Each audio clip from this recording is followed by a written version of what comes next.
มีคำถามหนึ่งเขาถามมาดีอยู่เออครูบาอาจารย์ที่สีโด่งดังนั้นเป็นเพราะลูกศิษย์โง่ใช่ไหมแม่นถ้าลูกศิษย์บ่โง่เขาก็บอกว่าเป็นลูกศิษย์นะเนาะเขาก็เป็นครูบาอาจารย์ก็เออเฮาก็เป็นผู้หนึ่งในความขอย่อมโง่เป็นลูกศิษย์หลวงตาอยากว่าล่ะก็ขอย่อมโง่เป็นลูกศิษย์พระพุทธเจ้าทำตามไม่ใช่พูดตามเรียกว่ากระทำตามเด้นี่แต่ผู้ใดฝึกหัดฝึกตนเร็วๆมีความศรัทธากล้าเกิดกำลังใดจงโกนหัวและหนวดเข้ามาบวชในพุทธศาสนานี่คือทำตาม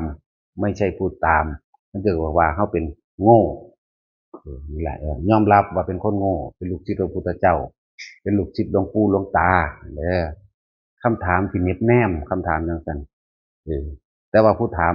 มันมีลูกศิษย์บ่เท่านั้นแหละเนาะเพราะว่ามันฉลาดอย่างสั้นเรียกว่าคำถามที่เน็บแนม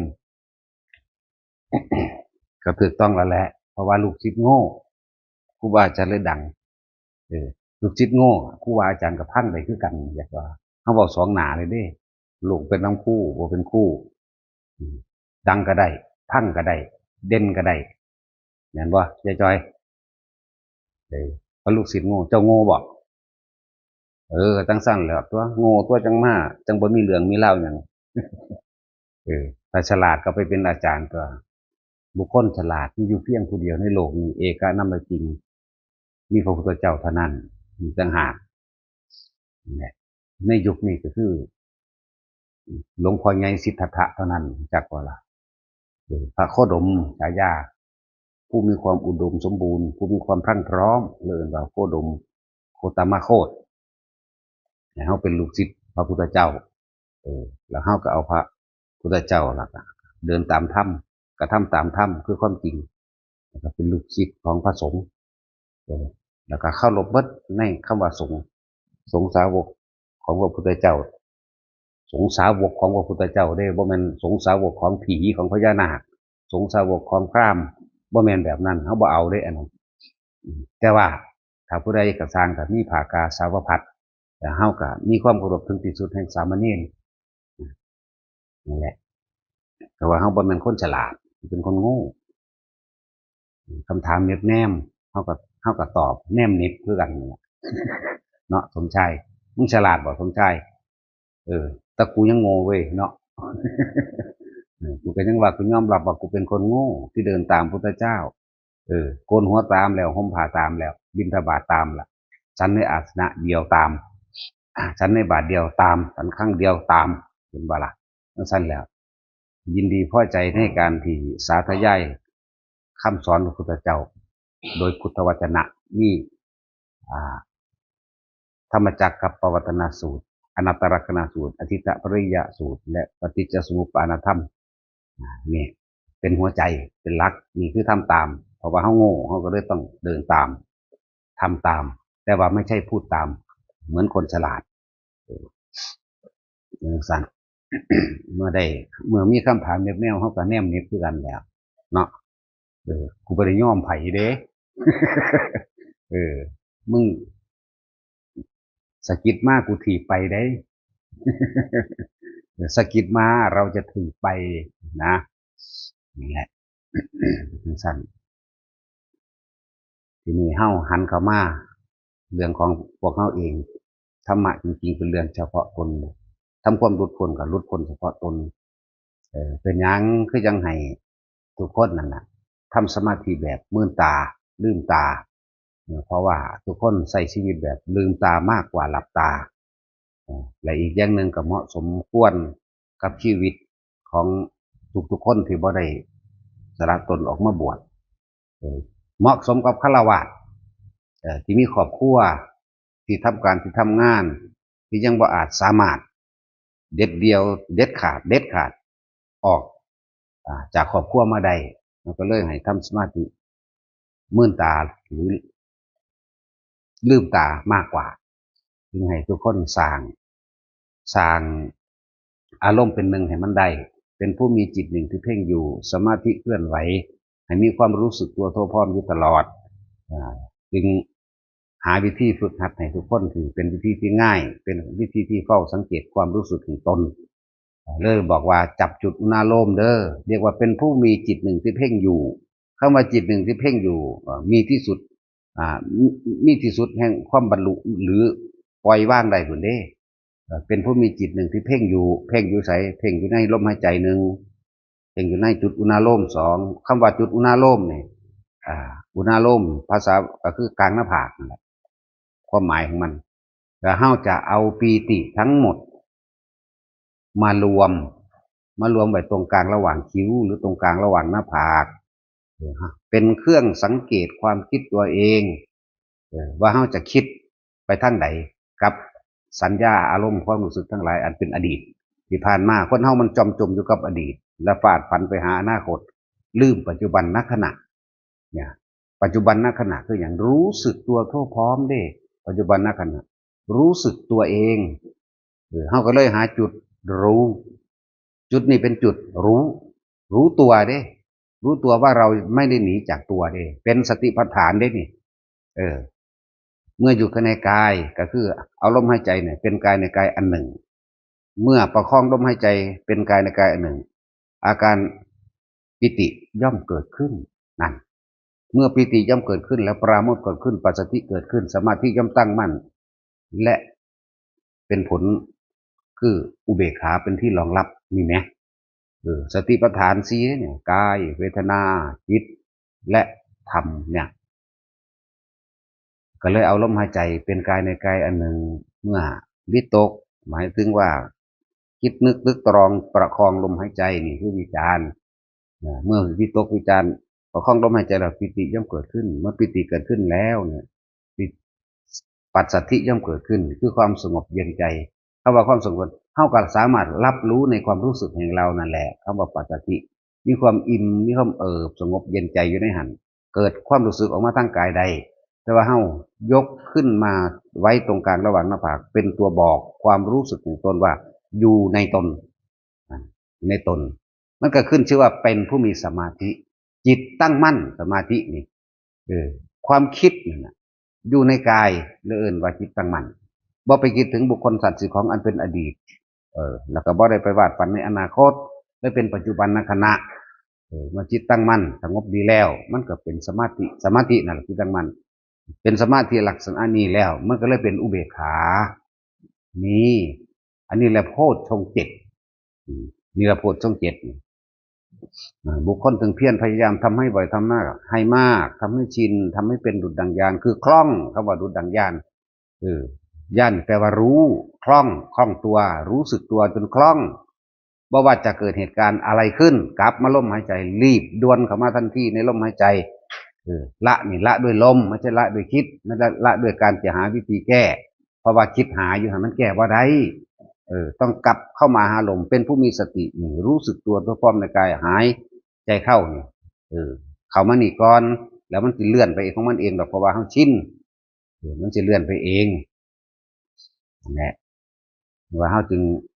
ให้ทุกคนนั่นแหละพยายามทำความรู้สึกตัวอยู่กับตัวเองเพราะบัดนี้สิเป็นความรู้บัดนี้สิเป็นความรู้เป็นความรู้โดยปัญญาแปลว่าความรอบรู้ในกองสังขารสิ่งทั้งหลายทั้งปวงอันเป็นเครื่องหนุนเนืองหรือเหตุปัจจัยทั้งหลายอาศัยให้สัตว์ทั้งหลายเกิดคำว่าความรอบรู้ในกองสังขารเป็นแค่ความรู้เพื่อให้เห็นตามความเป็นจริงเพื่อให้เห็นตามความเป็นจริงคือได้เห็นตามความเป็นจริงไม่เปลี่ยนแปลงเป็นอื่นต้องเป็นอย่างนี้แน่นอนเด้เพราะความคิดทั้งหลายนี่เห็นบ่ความไม่รู้ของเรานั่นแหละจึงคิดปรุงแต่งต่างๆนานาสารพัดในอดีตมั่งอนาคตมั่งจึงว่าอวิชชาเป็นปัจจัยให้บังเกิดสังขารน่ะถ้าคิดดีเอิ้นว่าปุญญาพิสังขารถ้าคิดร้ายเอิ้นว่าอปุญญาพิสังขารในสองอย่างนี้ทั้งดีและร้ายเนี่ยเฮามีความเข้าใจผิดคิดว่ามันถูกต้องเอิ้นเป็นเนยชาพิสังขารถูกต้องแล้วและเนยชาพิสังขารเขาจะแปลไว้แค่เนยยะเดียวมีความเข้าใจผิดคิดว่ามูพรหมนั่นแหละหรืออรูปภพนั่นแหละเป็นนิพพานอันนี้เขาจะแปลไว้หน้าเดียวจริงๆมันทุกอย่างน่ะแปลไว้อย่างละ20นัยยะ20ข้อคิด20แนวทางเด้อและเป็นปัจจัยมันเกิดสังขารจึงเป็นปัจจัยให้มันเกิดวิญญาณจับบ่นี่ จับความเห็นจับความคิดให้มันถูกต้องบัดนี้เมื่อมีความคิดปรุงแต่งแล้วย่อมมีความรู้สึกเกิดขึ้นนั่นแหละวิญญาณจากว่าล่ะวิญญาณตาวิญญาณหูวิญญาณจมูกวิญญาณลิ้นวิญญาณกายวิญญาณใจเลื่อนความรู้สึกร่วมลงมาจากตาหูจมูกรูปรสกลิ่นเสียงได้มาร่วมเลยเลื่อนความรู้สึกเลื่อนวิญญาณใจนั่นแหละที่บอกว่าเฮ้าจับดักเอาเลยแบบนี้เป็นยังคือให้เหตุเป็นผู้มีจิตหนึ่งที่เพ่งอยู่ในอารมณ์เป็นหนึ่งจับดักความคิดได้นี่เป็นวิธีจับดักความคิดของตัวเองลมหายใจนี่จับจุดอุณโลมได้แล้วนะเมื่อจับจุดอุณโลมได้แล้วรู้สึกตัวอยู่ในตัวของตัวเองอยู่แล้วโดยอาศัยความรู้สึกความรู้เกินนี้อันนี้เกิดขึ้นได้เพราะว่าไม่มีความเกลียดจากบ่ไม่มีความรักไม่มีความเกลียดกับไผได้เป็นความรู้สึกที่เฉยๆมันจึงเกิดขึ้นไม่ได้แต่ถึงจะเป็นความรู้สึกหมายถึงอุเบกขาเวทนาสุขเวทนากับทุกขเวทนาบ่มีเพราะว่าปราศจากความคิดอย่างอื่นถึงบุคคลสัตว์สิ่งของความสุขและความทุกข์จึงเกิดขึ้นไม่ได้เพราะอาศัยบุคคลสัตว์สิ่งของเป็นเครื่องจับเป็นเครื่องคิดถึงเป็นวิญญาณปฏิทิตังจากบอกแต่ว่านี่บ่แมนบัดนี้ถ้าจะเอาความรู้สึกนี่มาไว้ตรงกลางระหว่างหน้าผากจึงเป็นอุเบกขาจึงบอกว่าเป็นผู้มีจิตหนึ่งที่เพ่งอยู่ในอารมณ์อันเป็นหนึ่งมันหนึ่งโดยอุเบกขานี่เองทีนี้เวลาเฮาสิคิดไปถึงบุคคลสัตว์จริงของภาพไปแล้วเนาะความรู้สึกนี่หายแล้วเนาะ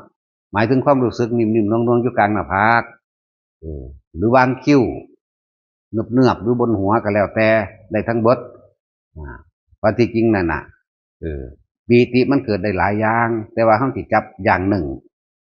เป็นต้นซะก่อนอย่างหนึ่งเป็นต้นอย่างหนึ่งเป็นหลักเพื่อ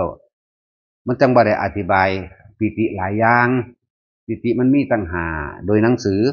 แล้วโดยประสบการณ์แล้วมีเป็น10-20อย่างยิ่งกว่านั้นอีกปีตินั่นนะหลายอย่างขึ้นอยู่กับประสบการณ์แต่ว่านี่เฮาถ่ายทอดประสบการณ์ให้ทุกคนฟังแล้วนำไปคิดนึกแล้วไปหาทำความรู้สึกอยู่กับตนเองให้เป็นแนวทางเด้ให้เป็นแนวทางและถ้าบุคคลที่รู้ลมหายใจกับอาการปิติเกิดขึ้นระหว่างกลางหน้าผากยังไม่คล่องนะจึงบอกว่าให้ฝึกด้วยการยืนเดินนอนนั่งทำการทำงานกินข้าวกินน้ำกินกาแฟยืนท่าใดก็ได้นั่งท่าใดก็ได้แต่เฮ้าบ่นิยมให้หลับตานิยมลืมตาเพราะคนมันใส่ชีวิตแบบลืมตามากกว่าอย่างหนึ่งและการลืมตานี่ทั้งสมถะและวิปัสสนาจะเป็นตีคู่กันหนึ่งลมหายใจอยู่ในตัวเองอาการปิตินิ่มนวลระหว่างกลางหน้าผากเกิดขึ้นทั้งที่เห็นอยู่เห็นอย่างเห็นรถแลนไปแลนมาทั้งเห็นทั้งได้ยินพร้อมนั่นแหละแต่ว่ามันไม่คิดไม่นึกไปกับสิ่งที่เห็นความรู้สึกก็ยังไม่ขาดออกจากตัวเนี่ยอุเบกขาเวทนายังอยู่ในตัวเองมีพบเกิดขึ้นไม่ได้ตอนนั้นน่ะเรียกว่าทรงฌานกับแมนจากว่าละทรงฌานเจริญฌานเด้นี่ทั้งเป็นทั้งวิปัสสนาเป็นทั้งสมถะและวิปัสสนาตีคู่กันตีคู่กันอะไรจังไว้แต่ละคนอยู่กับตัวเองเถอะคอยจับดักความคิดของตัวเองเพราะความคิดของเฮาคือสัญญาอารมณ์ของเฮามันชินเด้ว่าแต่เห็นคนขับรถแล่นไปหันเร็วๆแรงๆงานไปนี่อุ้ยแม่มึงเอ้ยทันทีเด้เนาะโคตรแม่มึงเอ้ยมึงสิฟ้าไปตายบอกว่าเด้นั่นแหละมันคิดจักว่าล่ะแต่ว่านี่เฮาฝึกมากบ่อยชินชำนาญมันสิอีหยังเกิดขึ้นกระช่างบัดนี้เฮาก็เลยเห็นซื่อๆได้ยินซื่อๆนี่สมถะวิปัสสนานำกันเลยเฮาบ่นิยมการรับตาพอรับตามันสิมีความคิดอีหยังหลายๆอย่างแฝงเข้ามาเรื่อยแล้วก็นิมิตอีหยังต่างๆอันเกิดจากความคิดซ้อนความคิดกับของเองแหละปรุงขึ้นมานั่นน่ะมันบ่แม่นของจริงดอกเด้อบ่แม่นของจริงเด้อแต่จริงเอาหลักฐานพยานมาให้เบิ่งดูมันมีอยู่บ่มีเป็นของหลอกตัวเองให้เป็นจริงเป็นจังนี่แหละให้ฝึกเอาและเครื่องวัดอารมณ์เครื่องวัดผลแห่งการปฏิบัติธรรมของตัวเองจริงๆนะจริงๆหม่องมันสุดเมื่อประสบเหตุ อย่างรุนแรงถึงขั้นเสียชีวิตเข้าใจว่าประสบเหตุอย่างรุนแรงถึงขั้นเสียชีวิตได้เลยนี่ตายได้เลยนี่เขาจะมีอารมณ์ความรู้สึกไหมพอใจหรือไม่พอใจมีมันสิมีหรือบ่มีนี่ต่างหากแต่คนบ่มีน่ะมันสิเฉยๆว่างไปเบิดไม่คิดไม่นึกปรุงแต่งต่อว่าเขาไม่ควรทำอย่างนี้กับเราเลยนี่ก็ว่ากับว่าอันนั้นนี่บ่ว่าอย่างเลยนิ่งว่างเฉยมันสิรู้อยู่เฉยๆรู้ว่าเขาจะมาขาเฉยๆนั่นแหละแม่กะเหตุการณ์สมมุติว่าหมาเป็นสิบโตหมาที่มันกัดคนตายน่ะวิ่งว่าเขามาหาเฮานี่เฮาสิคิดนึกบุงแต่งหยังบ่นี่แหมบุคคลที่ถึงที่สุดแล้วนี่เฉยๆไม่มีอารมณ์ความรู้สึกใดๆทั้งสิ้นพอใจแล้วบ่พอใจบ่มีทั้งเบิดเฮาสิละแค่ความยินดีและบ่ยินดีนี่เด้ละความยินดียินร้ายนี่เด้แต่ว่าละนี่บ่แม่นละด้วยการคิดบ่แม่นละด้วยการคิดเป็นการไม่คิดต่างหากนั่นแหละก็ฮู้อยู่แล้วตัวเมื่อกี้นี่ที่บอกอยู่ว่าคนเฮาคิดได้จึงมีอารมณ์สังขารเป็นปัจจัยมาเกิดวิญญาณเห็นบ่วิญญาณคือความรู้สึกเด้รู้สึกทางตาเห็นหมักเลยบ่มีบ่เห็นปั๊บอุ้ยถูกชะตาแน่พอใจเขาเลยบ่ว่าหญิงบ่ว่าชายนั่นเห็นสัตว์กะสร้างเห็นหมาแลนมานี่น่ะโอ้คือน่ารักแท้มีบ่นั่นไปจังสั่นตัวนั่นแหละวิญญาณเห็นบ่ล่ะความรู้สึกพอใจกับหมากับคนกับสัตว์กับสิ่งของกับทองกับเงินกับทุกอย่างนั่นแหละเฮาสิคำว่าละนี่บ่แม่นคิดจักว่าล่ะเพราะว่ายังคำว่า ทำความคิดเห็นให้ตรงหรือทำความเห็นให้ตรงเพิ่นก็สั่งสอนแสดงไว้แล้วโดยปฏิจจสมุปบาทเห็นตามความเป็นจริงว่าสัตว์ทั้งหลายมีความคิดนึกปรุงแต่งต่างๆนานาสารพัดจึงเกิดเป็นความรู้สึกใดคือวิญญาณเมื่อวิญญาณแล้วก็มีนามมีรูปมีอายตนะมีผัสสะมีเวทนามีตัณหามีอุปาทานมีภพแล้วก็มีชาตินั่นตัวเฮาสิแปลคำว่าอุปาทานเฮาแปลว่าความรู้สึกเลยเฮาเอาความรู้สึกใส่กันเลยเฮาบ่แปลบาลีทิฏฐุปาทานเสวัตถุปาทานอัตตาวัตถุปาทานกามุปาทานนั่นแหละคือความรู้สึกที่พอใจและไม่พอใจนั่นแหละยึดมั่นถือมั่นก็เลยเฮาจึงบ่นิยมเว้าบาลีคนบ่ได้มาใส่ใจปานใดดอกเฮามันใส่ใจจดจ่อมาตกเท่าใดแล้วอันสิให้เว้าเป็นบาลีไปเลยนั่นตั้งแต่แปลผิดแปลถูกอยู่ก็เว้าเป็นความรู้สึกออกไปโลดไปหยังเนาะถ่ายทอดความรู้สึกออกไปโลดแต่ว่าเฮาให้ทุกคนเฝ้าระวังความคิดตัวเองเฝ้าระวังความคิดตัวเองนั่นแหละโดยเอาอีหยังล่ะมาเป็นเครื่องจับดักเฝ้าลมหายใจอานาปานสตินี่ลมหายใจกับอุณโลมนั่นแหละความรู้สึกอันคือปิตินั่นแหละถ้าความรู้สึกนี่หายนิ่มๆนวลๆกลางหน้าผากนี่หายแสดงว่าไปมีความรู้สึกรักคนนั้นเกลียดคนนี้รักบุคคลสัตว์สิ่งของนั่นแหละแม้กระทั่งดินฟ้าอากาศ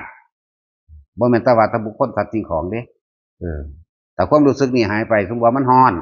ความรู้สึกนิ่มนวลกลางหน้าผากหายไปนี่อุ้ยนฮ้อนแม่มึงแท้น้อนั่นแหละ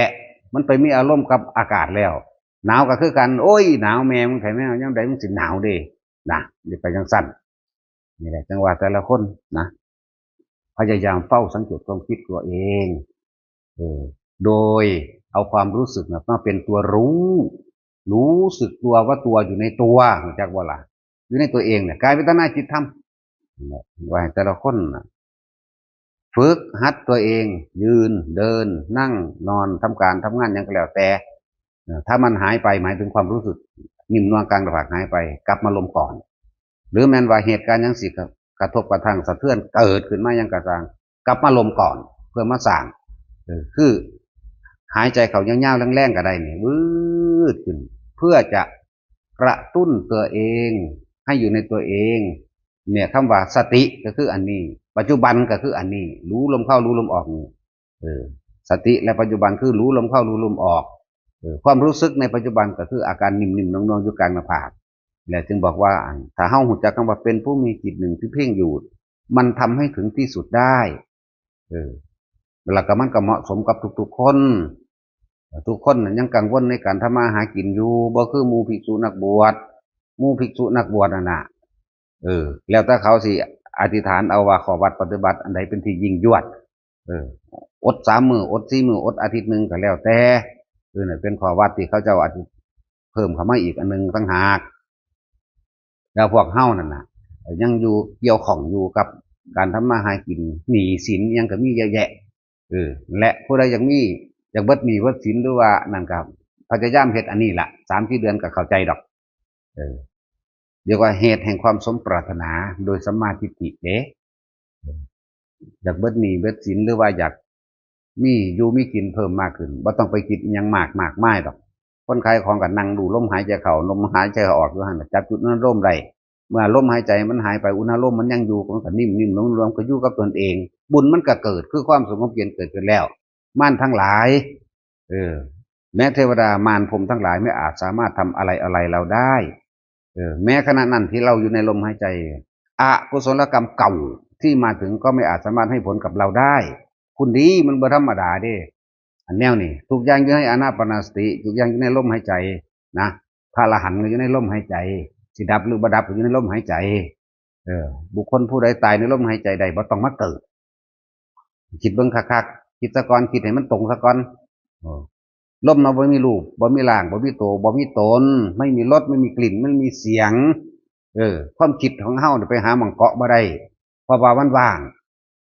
บ่คือคิดถึงคนคิดถึงบ้านเด้มันมีรูปภาพปั๊บนั่นจิตคิดไปมโนภาพจำเกิดปึ๊บวิญญาณความรู้สึกพอใจไม่พอใจนั่นแหละจิตมโนวิญญาณเฮาจึงดักจับเอาจิตความคิดของเฮาเลยจิตคือความคิด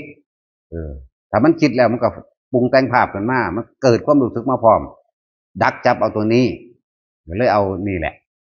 เป็นผู้ทำจิตหนึ่งที่เพ่งอยู่นั่นเองเป็นเครื่องจับดักความคิดว่าให้มันไปเกิดปรุงแต่งถ้ามันไปปรุงแต่งมันก็มีความรู้สึกถ้ามันมีความรู้สึกมันก็พบได้เกิดขึ้นแล้วทันทีเลยล่ะพบคือความรู้สึกพอใจกับไม่พอใจนั่นแหละพบมาแต่บ่พอใจจะก็ลงนรกเบิดนั่นแหละจะบ่พอใจกับยังกระสร้างเจ้าศูนย์เพิ่มเนี่ยโมโหนี่ลงนรกเบิดถ้าดีใจไปทางโลกก็ไปอบายคือเก่าเป็นเปรตมั่งเป็นสัตว์เดรัจฉานมั่งว่านั่นธรรมดาบ่ถ้ายังมีความพอใจอันนี้ส่งชานยากนิดหน่อยนะทำมั่งไม่ทำมั่งกระปิดกระปอยติ๊กต๊อกไปจังซั่นยังไปพรหมโลกได้เด้นี่เรียกว่าตายในขณะที่ทรงฌานก็ได้มันทั้งมีดอกผู้บอกถ้ามันจะหลงลืมสติแม้เขาจะหลงลืมสติเด้ก็ยังมีผู้บอกดอกเดี๋ยวตายซะก่อนจังสิรู้ดอกจะว่าล่ะให้มันรู้ก่อนตายนะภาษาจังซั่นซื่อๆเนาะเอาพอ